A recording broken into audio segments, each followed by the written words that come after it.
That's right. Hi, Tita. Hi, Bob. How are you? I am excellent. Thank you much. Wonderful. This is going to be a great TITA Talks episode. I'm so excited to have you here today and to talk about your book. So, welcome to TITA Talks. I'm Sonia Tita Puopolo and I'm your host. Today, we are thrilled to welcome Bob Parsons, the founder of GoDaddy and Parsons Extreme Golf, PXG, and author of Fire in the Hole, the untold story of my traumatic life and explosive success. Bob resides in Scottsdale, Arizona, with his wife, Renee, and is not only recognized for his entrepreneurial genius, but also his profound philanthropic endeavors. As a U.S. Marine and Vietnam veteran, Bob's courage was recognized with the Purple Heart Medal and other honors. He exemplifies the power of resilience, having overcome a challenging upbringing in East Baltimore, followed by life-altering experiences in Vietnam.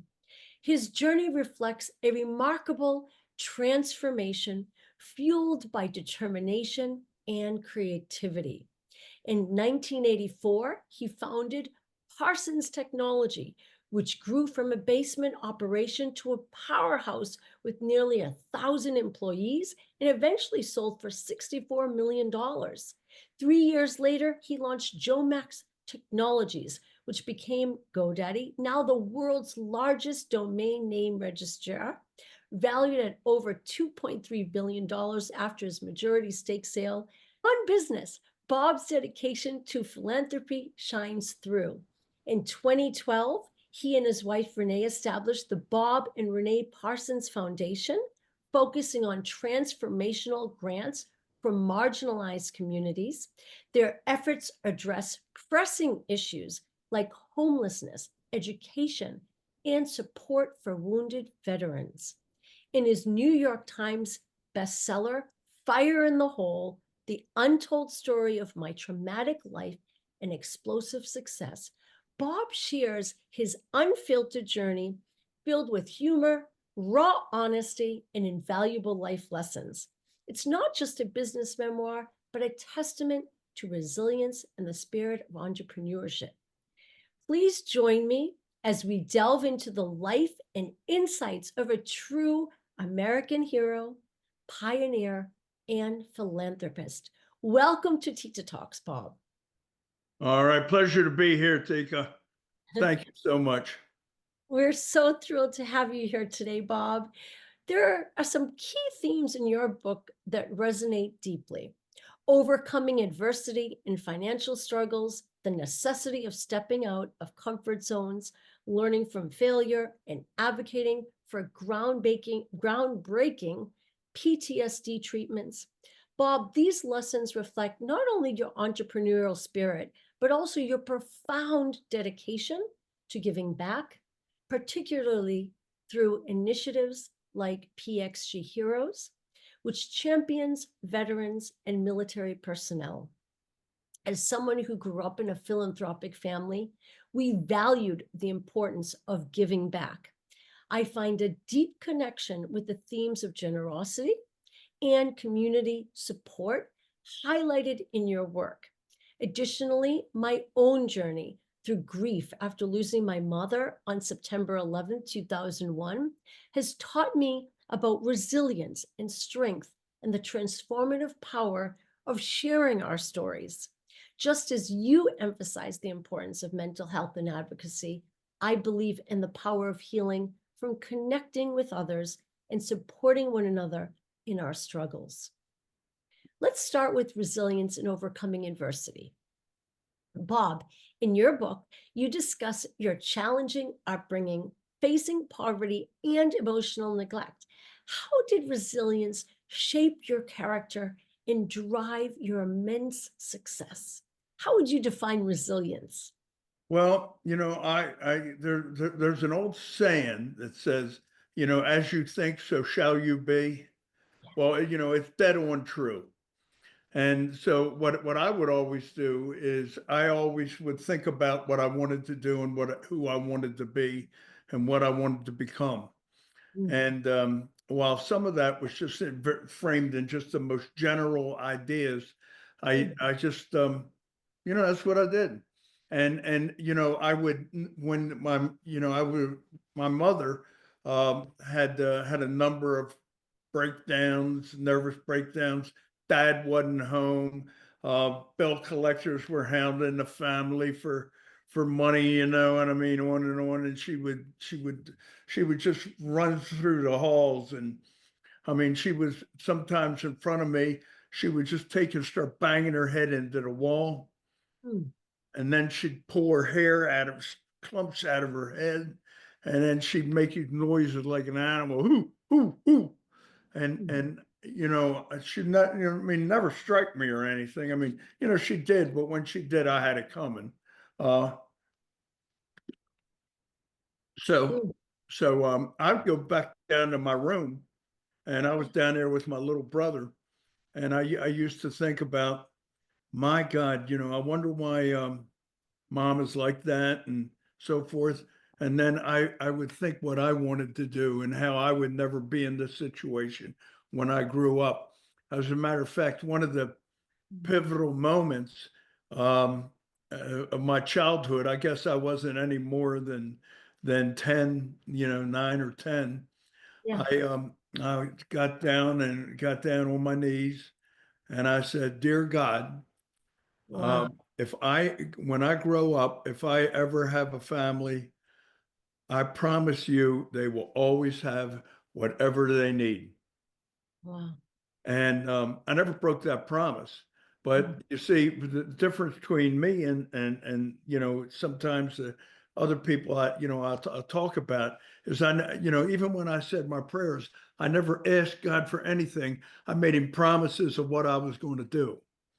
And there you go. So, the way I figured it was, if it wasn't on him or her, it was on me. Wow.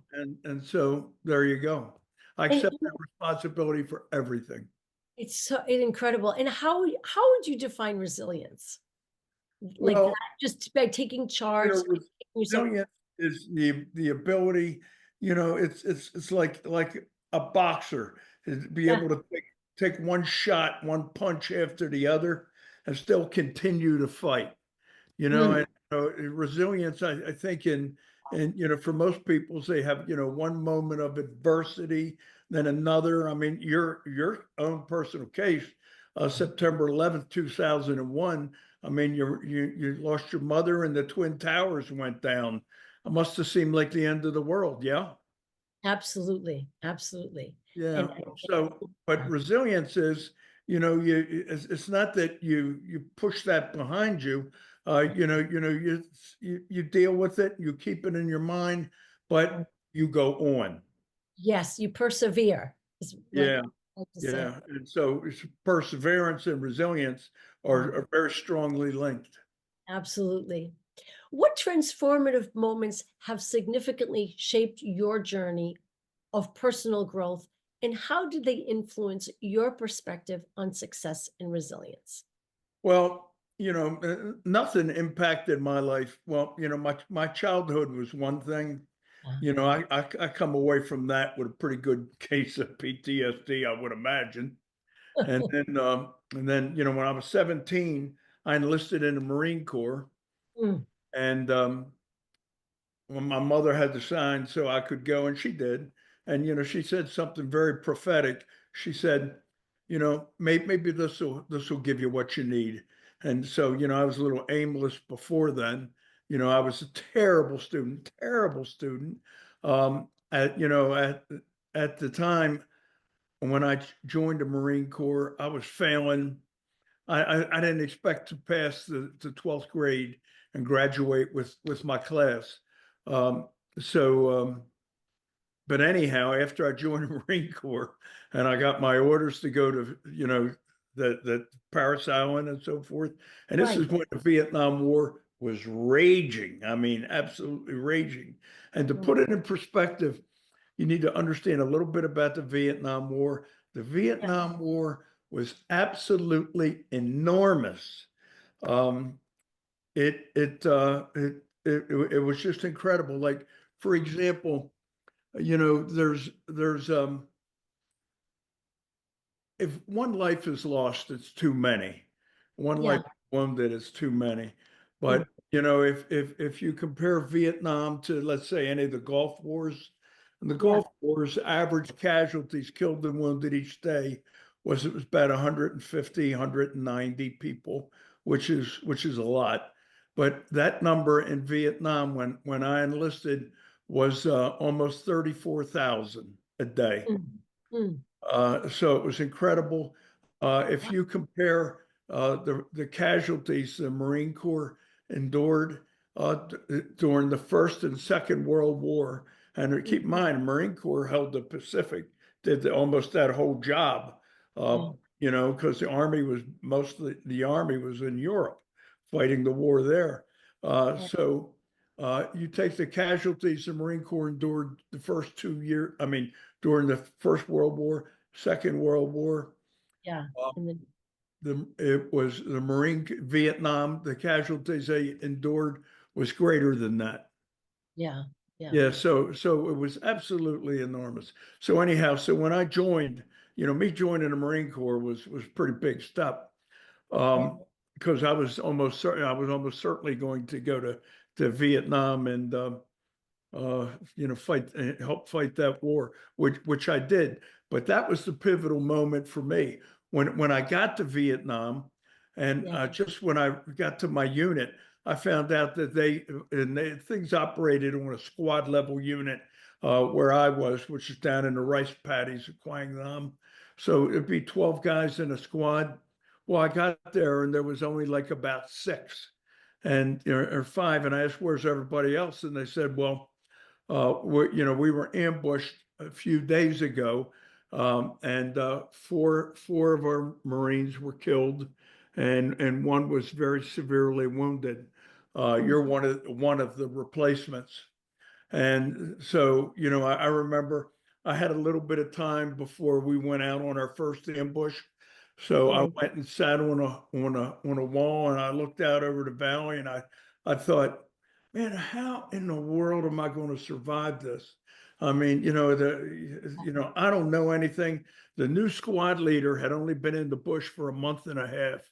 So I mm. mean, it was just a bunch of kids, right? I mean, really, it was like Yeah. Lord lives. So so anyhow, so I went and thought about that, and the more I did and just got invested in that, the more I was thought I had the closest I've ever come to having an anxiety attack.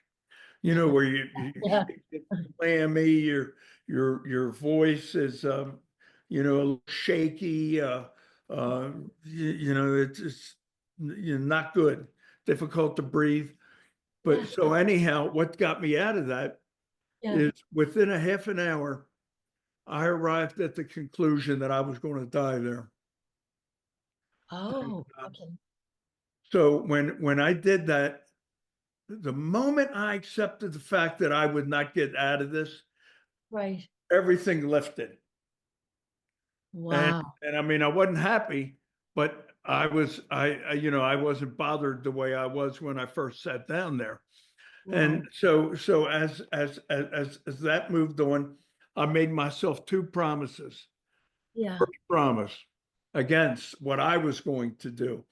I'd do whatever I could to do my job as a combat Marine for the guys in my squad. I would Wow. not let them down. Number two, Yeah. that um, I would do what I could to be alive for mail call in the morning. And just looking at things one day at a time got me through that war. And so I learned something. I learned don't look too far into the future. Resiliency is based on how you deal with what's in front of you and the time basis on which you do it.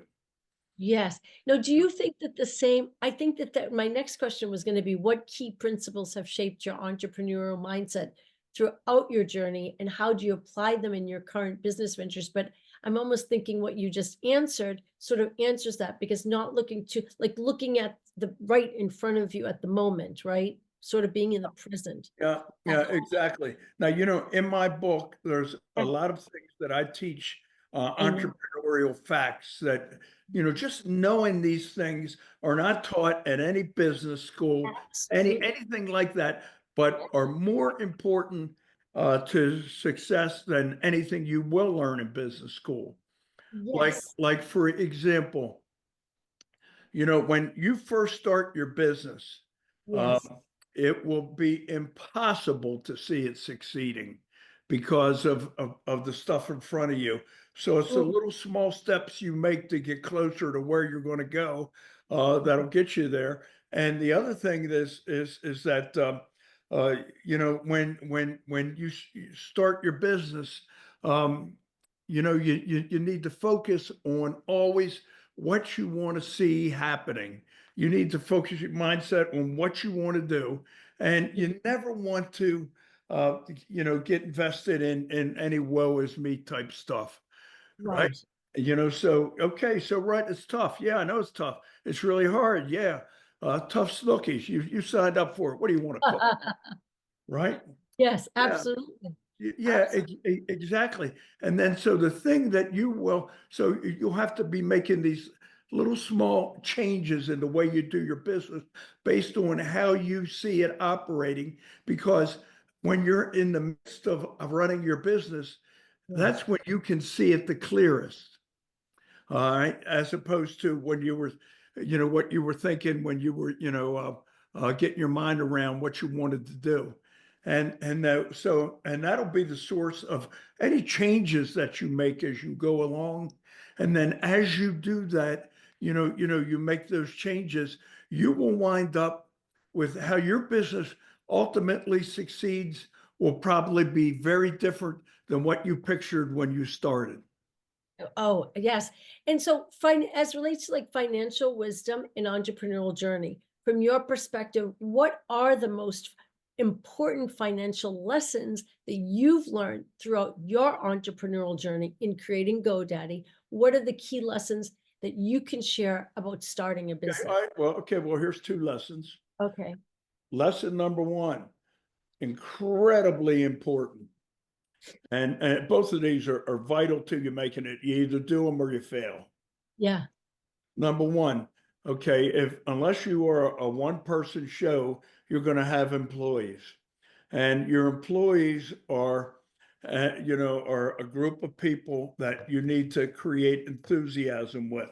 You also need to create enthusiasm with your customers. And what do we know about enthusiasm? It's contagious. Ages. When you got it's straight enthusiasm, people want to be part of it, right? Now, of the two groups, your employees and your customers, I'm going to tell you something most people might take exception with, but I assure you, if they do, they're wrong. Um, and that is the most important group of people for you to create enthusiasm with are your employees. Now, Yes. why are your employees the most important?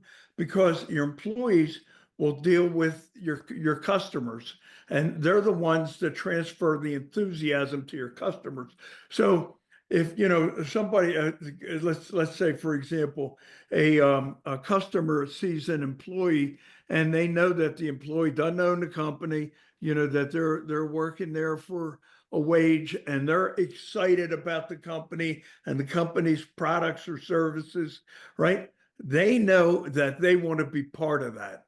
And and if the company delivers on whatever it is they're selling, then uh you're there, you're over the top, baby, because then the employee will transfer enthusiasm to the customer, and the customer will transfer the enthusiasm to their friends, who will in turn transfer the enthusiasm to their friends, and then that's how a business grows, or as Malcolm Gladwell says, tips. Yes, Now, absolutely. the second thing, which is absolutely critical, do what you say you're going to do. Oh, absolutely. Absolutely. Yeah. And so as it relates to philanthropy and purpose, how has your philanthropic work shaped your view on business success and personal fulfillment? And how has your philanthropic efforts impacted your life? Well, the one way that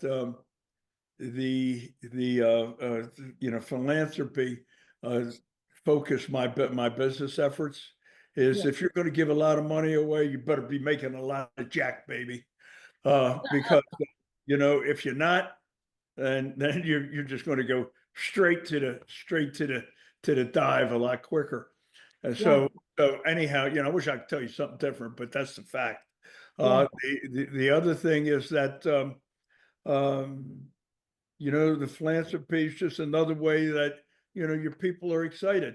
Now, the important thing about philanthropy is, Yeah. don't get engaged in it if you don't have the funds to do it. And Yeah. yeah, I know that's not the answer you're looking for, but I'm going to tell you this here. What you have to do first is you have to build that economic engine that is going to make money and allow you to start giving money away.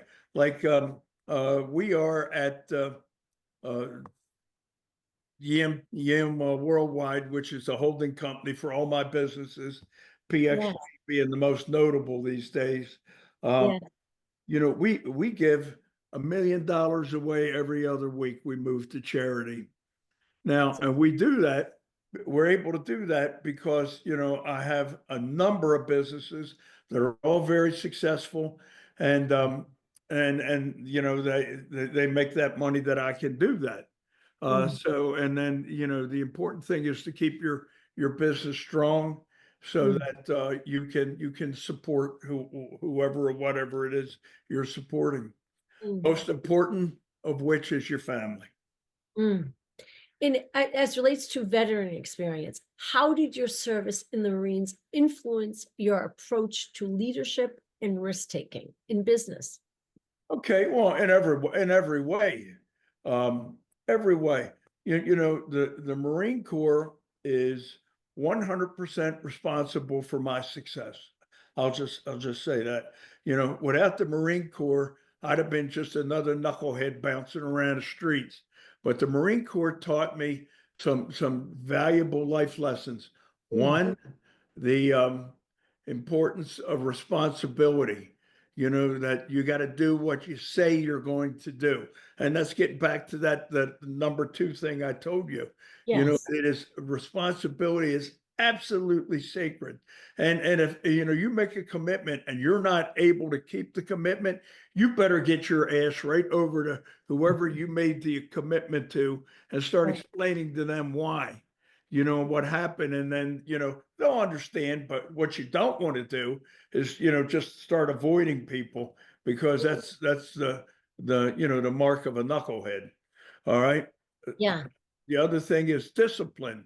And discipline is, there's a lot of things in business and in Yeah. life in general that you have to do that you don't want to do. Like, you may have to get up at 5 in the morning after Yes. you have some big party. Well, you're not going to want to do that, but you better do it. Matter of fact, you better get up at 4 so you can get the cobwebs out of your eyes and get moving at 5. Right. Exactly. So that's that. And discipline is just so important. In the Marine Corps, they taught us that whatever commitments you make to the guy on your left or your right, you better keep them. You might not want to carry something because it's heavy and uncomfortable, but you also don't want to be in a firefight and you need it and you not have it. So suck it up and do it. Exactly. And there's many things in business like that.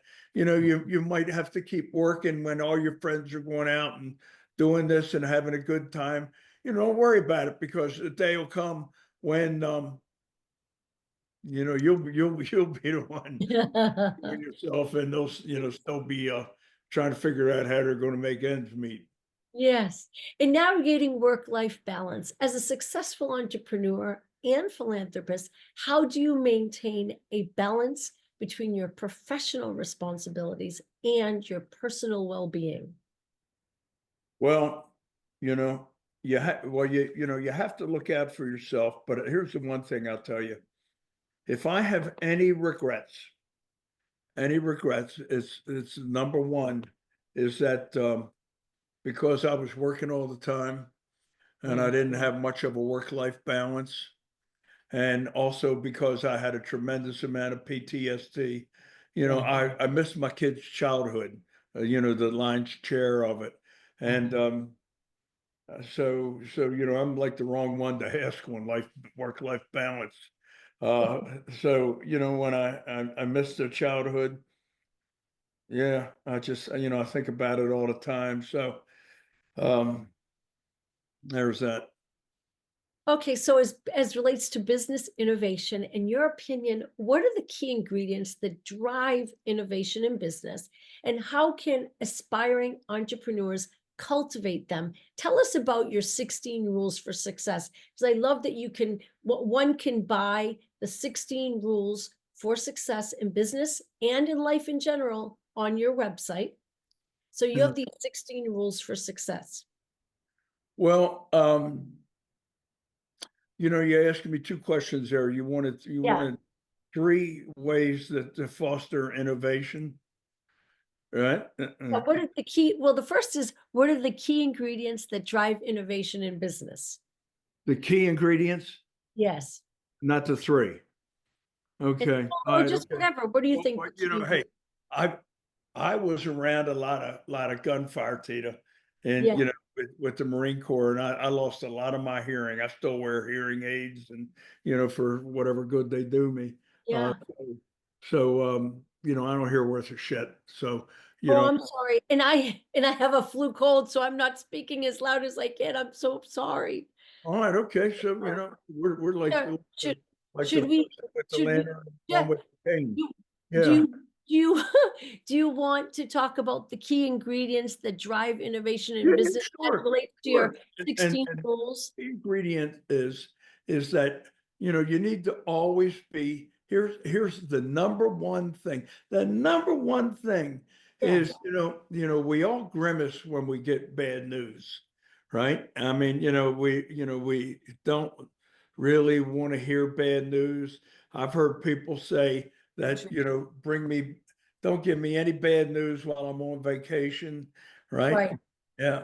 Okay. I'm a little different there. What I will tell you is when there's bad news, I want to know it immediately. I remember you said that in your book. Yes. And Yes. why I want to know it immediately is because then I can do something I about it. love that. But Yes. second, Yeah.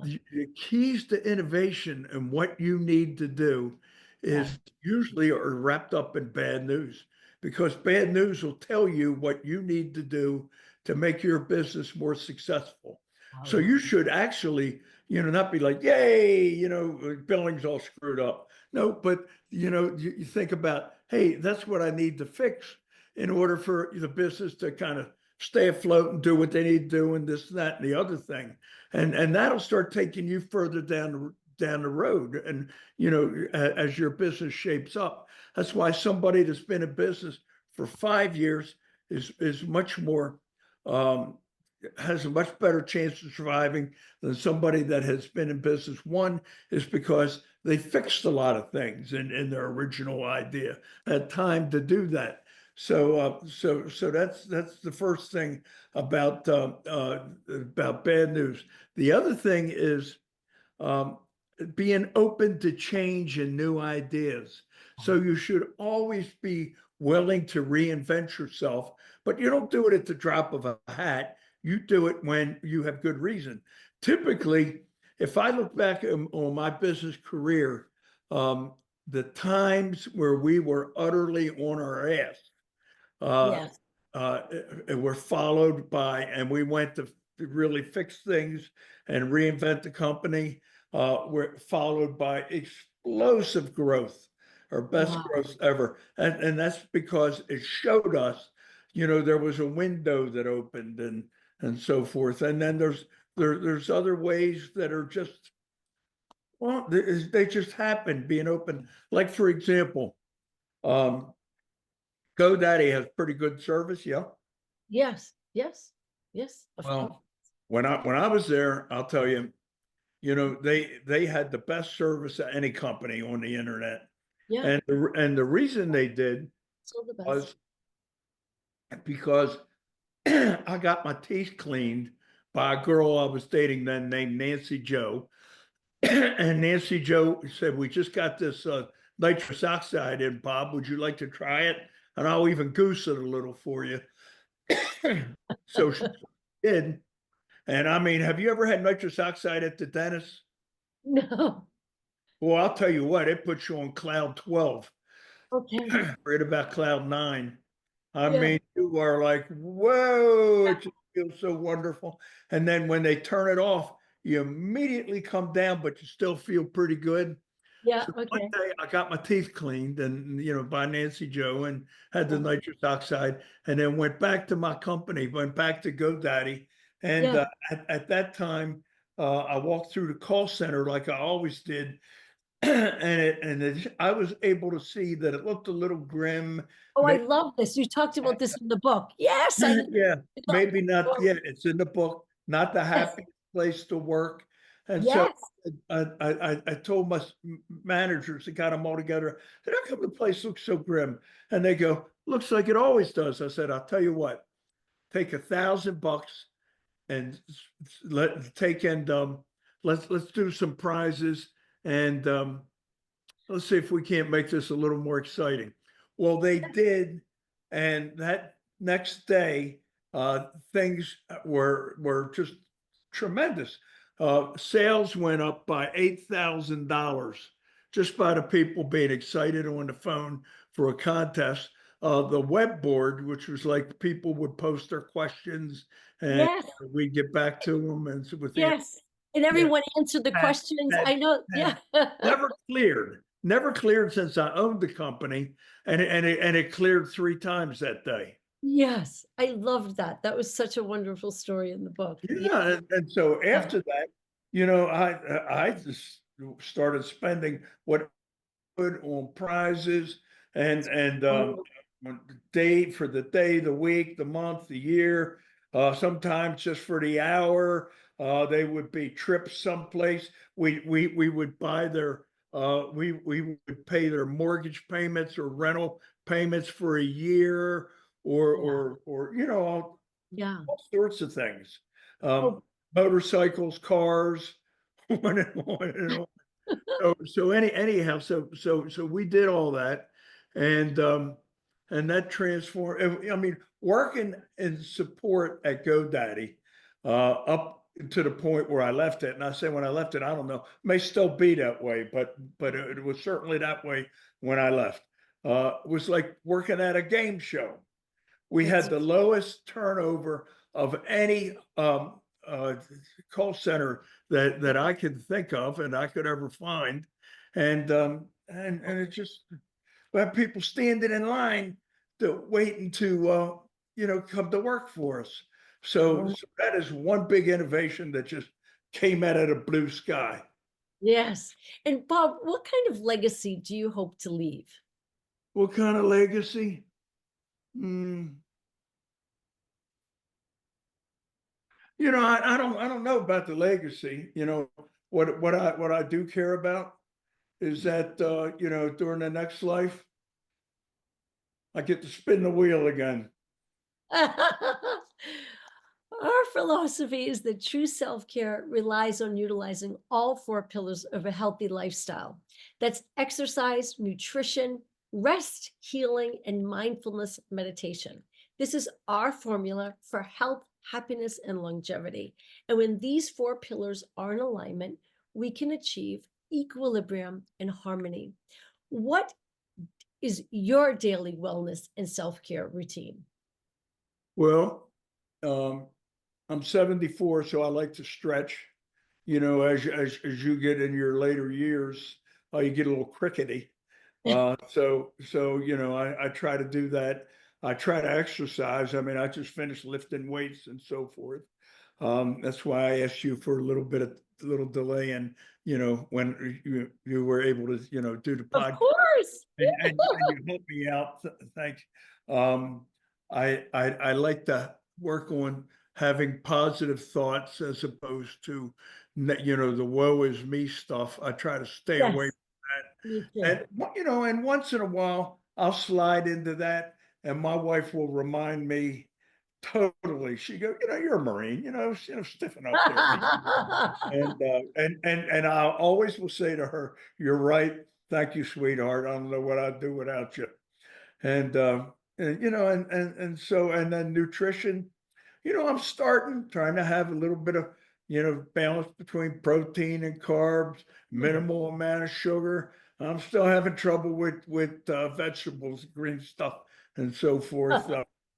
I think I'm going to save that to when I turn 90 and maybe eat a lima bean or something.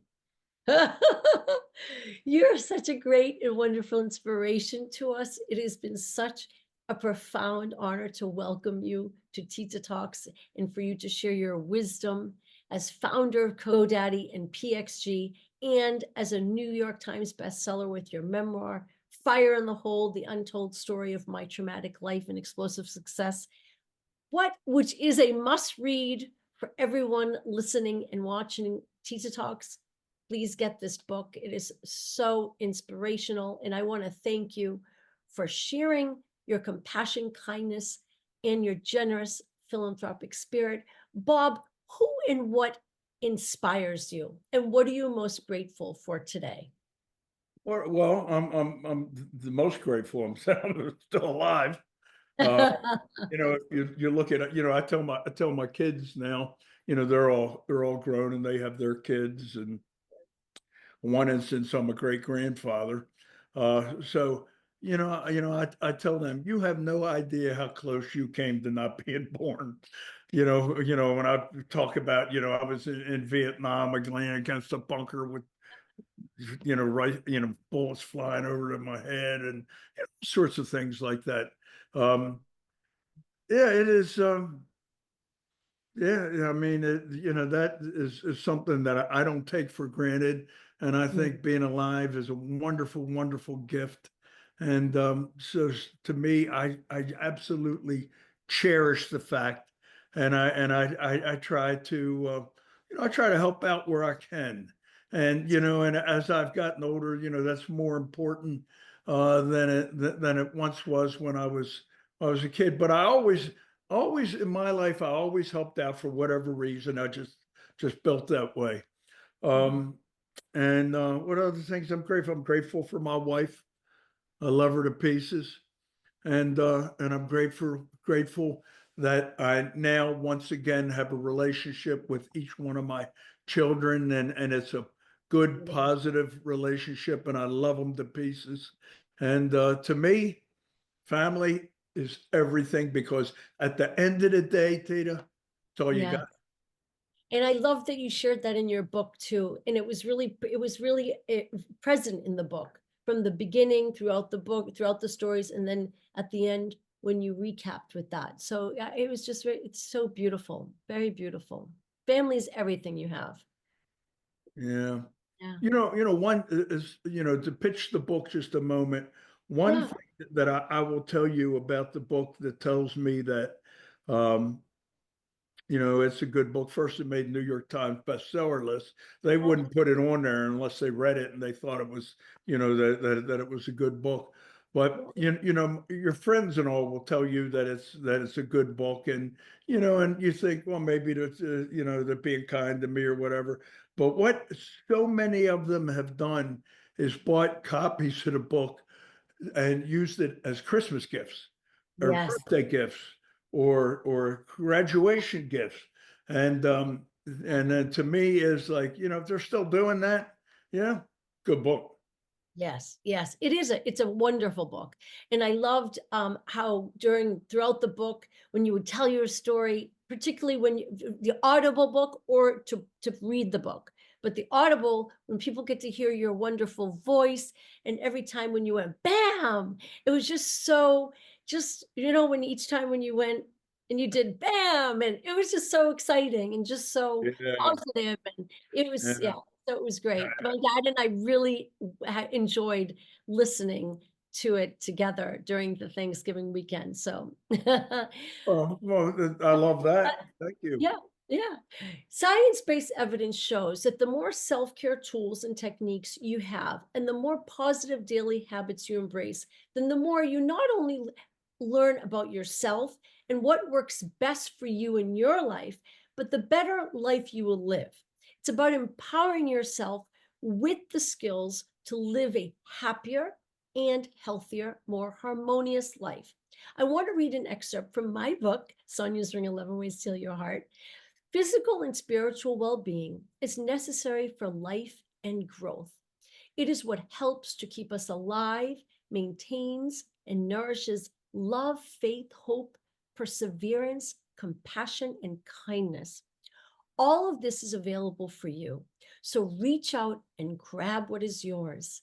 Bob, what is the key message you wish to convey to our global audience today? Key message, you global audience. I first, if they're having a tough time getting through whatever is in front of them, Yeah. just think about how you eat an elephant. You eat an elephant one teaspoon at a time, right? So Yeah. well, no more, don't look at any more than one day at a time, because quite often things change, things happen that you would never dream would happen, both big and small. And all of a sudden that problem that was in front of you vanishes. Right. Yeah. So, I mean, that sort of thing happens. So one day at a time. And, Mhm.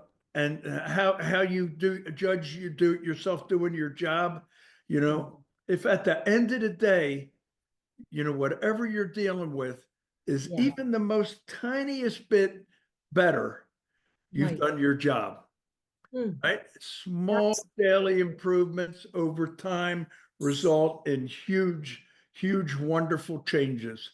Yes. The Japanese have a term for that. It's called Yes. kaizen, which Yes. basically I defined by what I just told you.